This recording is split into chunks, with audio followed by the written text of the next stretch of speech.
संयुक्त राष्ट्र सुरक्षा परिषद में परमानेंट सदस्यता को लेकर भारत हमेशा से प्रयासरत रहा।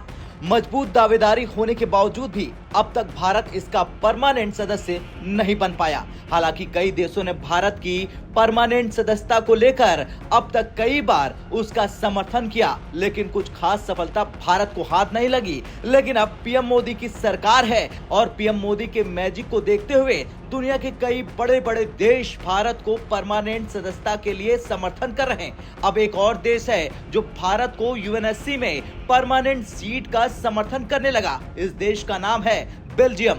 बेल्जियम के पूर्व प्रधानमंत्री ने भारत को संयुक्त राष्ट्र सुरक्षा परिषद यानी यूएनएससी का परमानेंट सदस्य बनाए जाने की वकालत की और कहा कि इस तरह के कदम से परिषद की वैधता और प्रतिनिधित्व में बढ़ोतरी होगी।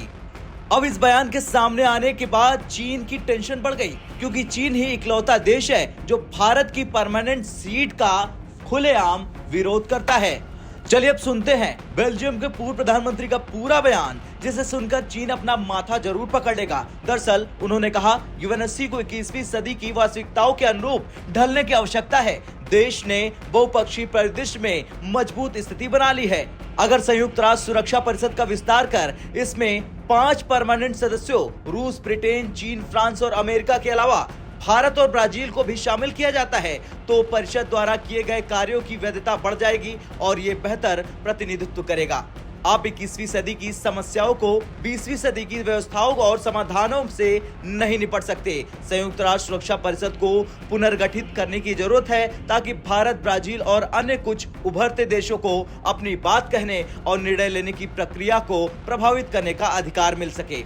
तो ये था बयान बेल्जियम के पूर्व प्रधानमंत्री का, जिसमें उन्होंने भारत को परमानेंट सीट देने की वकालत की है। चलिए अब जानते हैं आखिर क्या है वीटो पावर जो भारत को एक बार मिल गया तो चीन में तहलका मच जाएगा। दरअसल 5 राष्ट्रों संयुक्त राज्य अमेरिका, यूनाइटेड किंगडम, चीन, फ्रांस और सोवियत सोशलिस्ट रिपब्लिक ने संयुक्त राष्ट्र की स्थापना में महत्वपूर्ण भूमिका निभाई थी। यही कारण है कि इन देशों को संयुक्त राष्ट्र में कुछ विशेषाधिकार मिले। बाद में यूएसएसआर के टूटने के बाद इसका अधिकार 1990 में रूस को मिल गया। ये 5 देश यूएनएससी के परमानेंट सदस्य हैं और इनके पास एक विशेष मतदान की शक्ति है, जिसे वीटो के अधिकार या वीटो पावर के रूप में जाना जाता है। चलिए अब जानते हैं कि आखिर क्या है वीटो पावर। दरअसल इनमें से किसी एक ने यूएनएससी में निगेटिव वोट डाला तो प्रस्ताव या निर्णय को मंजूरी नहीं दी जाएगी। यानी अमेरिका, यूनाइटेड किंगडम, चीन, फ्रांस और रूस में से किसी ने भी यूएनएससी के किसी प्रस्ताव पर विपक्ष में वोट डाला तो प्रस्ताव पास नहीं होगा। फिलहाल कुछ भी हो, लेकिन अब चीन के हर दांव को मिट्टी में मिलाने के लिए भारत ने अपनी कठोर रणनीतियों को अमल में लाना शुरू कर दिया है। वो दिन दूर नहीं जब चीन दुनिया से अलग थलग पड़ जाएगा और भारत यूएन का परमानेंट मेंबर।